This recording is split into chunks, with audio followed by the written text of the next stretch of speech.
देश की इकोनॉमी पर टॉप 100 सीईओज के CII पोल से गुड न्यूज आई है। इस पोल के मुताबिक दूसरी कोरोना लहर के बाद से देश की अर्थव्यवस्था तेजी से रिकवर कर रही है। रिकवरी की इस जोरदार रफ्तार के असर से सीईओज के पोल में शानदार नतीजे देखने को मिले हैं। इन नतीजों के मुताबिक 56% सीईओज को 2021-22 में अर्थव्यवस्था में 9 से 10% की बढ़ोतरी का अनुमान है। वहीं 10% सीईओ तो मानते हैं कि 2021-22 के दौरान देश की जीडीपी ग्रोथ 10% के भी पार जा सकती है। इस पोल के नतीजे इसलिए बेहद खास हैं क्योंकि रेटिंग एजेंसियों के अनुमान अब 9% से कम रह गए हैं। CII का मानना है कि विकास दर में इस तेज अनुमान के पीछे कई कारण हैं।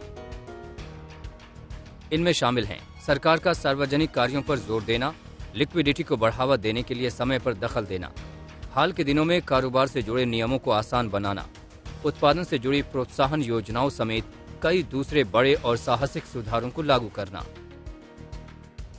अब बात करते हैं कमाई के मामले में CII का ये पोल किस तरह से इस साल बढ़ोतरी का दावा कर रहा है। पोल के मुताबिक 35% सीईओज को इस साल रेवेन्यू में 10 से 20% का इजाफा होने की उम्मीद है। 33% सीईओज के मुताबिक इस साल राजस्व में 20% से ज्यादा बढ़ोतरी हो सकती है।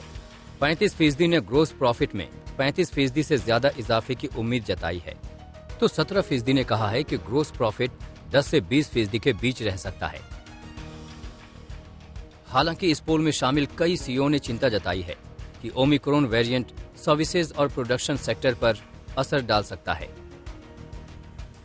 55% सीईओ ने आशंका जताई है कि इससे सर्विसेज सेक्टर पर बुरा असर पड़ सकता है। 34% सीईओ ने कहा है कि यह उत्पादन क्षेत्र को बुरी तरह प्रभावित कर सकता है। इस डर की वजह है कि राष्ट्रीय सुपर मॉडल समिति अगले साल की शुरुआत में महामारी की तीसरी लहर आने की आशंका जता चुकी है। इस आशंका का आधार भी ओमिक्रॉन वेरिएंट ही है, जिसकी वजह से कारोबार जगत भी सहमा हुआ है।